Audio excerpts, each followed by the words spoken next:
गए हैं। आज बहू सास को रोटी नहीं दे रही है। एक समय था भगवान श्री राम ने अपने माता पिता के वचनों का पालन करने के लिए 14 वर्ष का वनवास स्वीकारा। राम जी अयोध्या में तो आ गए पर हमारे घर नहीं आए, घर में आ गए पर हमारे व्यवहार में नहीं आए। कभी नहीं हुआ करता था हमारे देश में वृद्धाश्रम, पर आज हमारे देशों में वृद्धाश्रम है। और वहाँ की माताओं को जाके पूछेंगे तुम्हारा बेटा क्या करता है, तो कहेगी कोई इंजीनियर है, कोई डॉक्टर है, कोई MBBS डॉक्टर है, ये बोलेगी। कभी किसान या छोटा मोटा उद्योग करने वाला नहीं, खेती का काम करने वाला नहीं। तो पढ़े लिखे लोग किस दिशा में जा रहे हैं। तो हम सब परिवार के साथ अगर दूर भी रहते तो हफ्ते में एक बार साथ मिलके भोजन करें, महीने में एक बार भोजन करें, मोबाइल का त्याग करें, टीवी का त्याग करें। तो ये चीजें अपनाने की जरूरत है। सब करेंगे ना, पंच परिवर्तन अपनाएंगे ना, कम से कम प्लास्टिक का उपयोग हो। हम शादी विवाह में एकदम डिस्पोजल ले आते हैं, डिस्पोजल प्लास्टिक की चीजें गलती नहीं है। तो हमारे यहाँ जितने भी मांगलिक कार्यक्रम हो हमारे घर की चीजों का ही उपयोग करें। तो आप सब तैयार है कि नहीं? शुरुआत तो करनी पड़ेगी, कोई नहीं बोल रहा, बोलिए ना। करेंगे ना पंच परिवर्तन स्वयं से, ये देशभक्ति है। और एक बात आती है, ये विषय हो गया मेरा छोटा सा विषय, बोल। मैं एक छोटी सी कहानी सुनाना चाहूंगी। आज सबसे पूछेंगे कि सबसे शक्तिशाली देश कौन सा है, तो सभी कहेंगे अमेरिका। पर अमेरिका नहीं है सबसे शक्तिशाली देश, इजराइल है। इजराइल की एक बहुत बड़ी कहानी है, मैं संक्षिप्त में रखना चाहूंगी।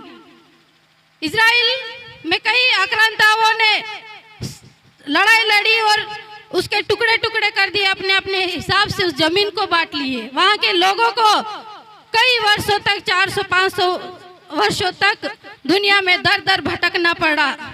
वहाँ के लोगों को मनुष्य माना जाता था, वो धीरे धीरे अपनी संस्कृति भी भूल गए थे। पर एक व्यक्ति को उनकी संस्कृति याद थी।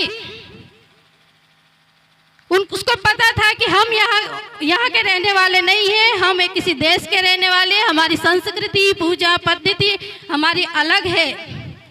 तो वो व्यक्ति जब वहाँ महामारी फैली तो उसने अपने पूजा पद्धति के अनुसार वहाँ पे पूजा करी। जितने घर उसने अपनी संस्कृति के हिसाब से पूजा पद्धति की, वो सारे लोग बच गए, उनको कोई महामारी नहीं छू भी नहीं पाई और वो अपने देश लौट आया। कहते हैं इजराइल के लोगों ने जितनी प्रताड़नाएं झेली है वो विश्व में किसी ने नहीं झेली है। पर आज वो देश शक्तिशाली क्यों है? क्योंकि उसने अपनी संस्कृति नहीं छोड़ी है। जब दुनिया में भटक रहे थे तब वो अपने देश की तरफ मुंह करके विरह के गीत गाते थे, दुख भरे गीत गाते थे कि हमारा देश वहां है। जब बच्चा छोटा रहता, जन्म लेता तो अपनी माँ उसको कहती थी कि जेरूसलम में मिलेंगे। जैसे जैसे लोग जागरूक हुए, आज इजराइल मजबूत देश के रूप में उभरा है।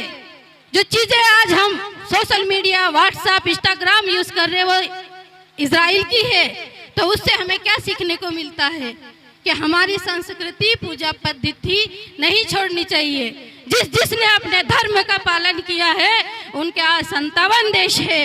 किसी के 15 देशों में राज्य के धर्म घोषित है तो कहीं वो 120 देशों में बाहुल्य है।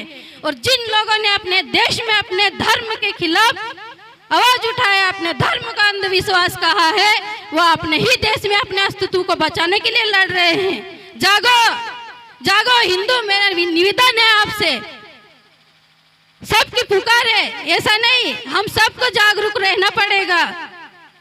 ऐसा ना सोचे कि हमारा देश आजाद हो गया तो आक्रांताओं के विचार वहीं खत्म हो जाते हैं। वो कहीं ना कहीं तरीके से हमारे देश पर फिर से शासन करने की योजना बना रहे हैं। आपकी बहू बेटी को जब घर से उठाया जाएगा तो क्या करोगे? इसलिए जागो। ऐसी बहुत सी घटनाएं घटती है, यहाँ सार्वजनिक मंच से बोलने की इच्छा नहीं होती, दुख होता है। बोलने लग जाऊंगी तो आपके आंखों में से भी आंसू आ जाएगा। आज हमारे समाज के लोगों को कई मिशनरी आते हैं, वर्ग लाते हैं, तुम्हारा धर्म निम्न कहकर उनको धर्म परिवर्तन करवाते हैं। झूठ बोलते हैं हम तुम्हारा धर्म नहीं मन परिवर्तन कर रहे हैं। धीरे धीरे वह अपने सभी धर्म को छोड़ देता है, कुल देवी को पूजना छोड़ देता है, पूजा पद्धति सब छोड़ देता है और उनकी बातों में आ जाते हैं। हमारे कई आदिवासी भोले भाले भाइयों को यहाँ धर्म परिवर्तन कराया जाता है। या आपको सेवा के बहाने बुलाएंगे, धीरे धीरे कब अपनों से दूर कर देंगे आपको भी पता नहीं चलेगा और कब आप उनके ही खिलाफ जहर उगलने लग जाओगे। इसलिए धर्म परिवर्तन करने कोई आता है या ऐसे लोग आते हैं तो उनको जवाब दो। हर बार समाज या कोई व्यक्ति यहाँ आके आपको नहीं बताएगा, खुद से भी तो जागो। हमारी जीवन पद्धति क्या है, हमारी पूजा पद्धति क्या है, इस पर विचार जरूर करें। इन्हीं शब्दों के साथ मैं अपनी वाणी को विराम दूंगी और 2 लाइन का गीत गाऊंगी मैं।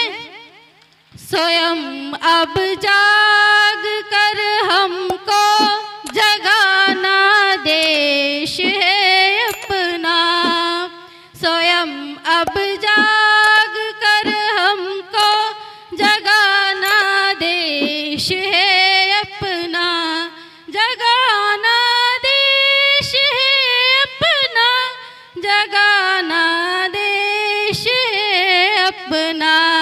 जय हिंद, वंदे मातरम, जय जय श्री राम।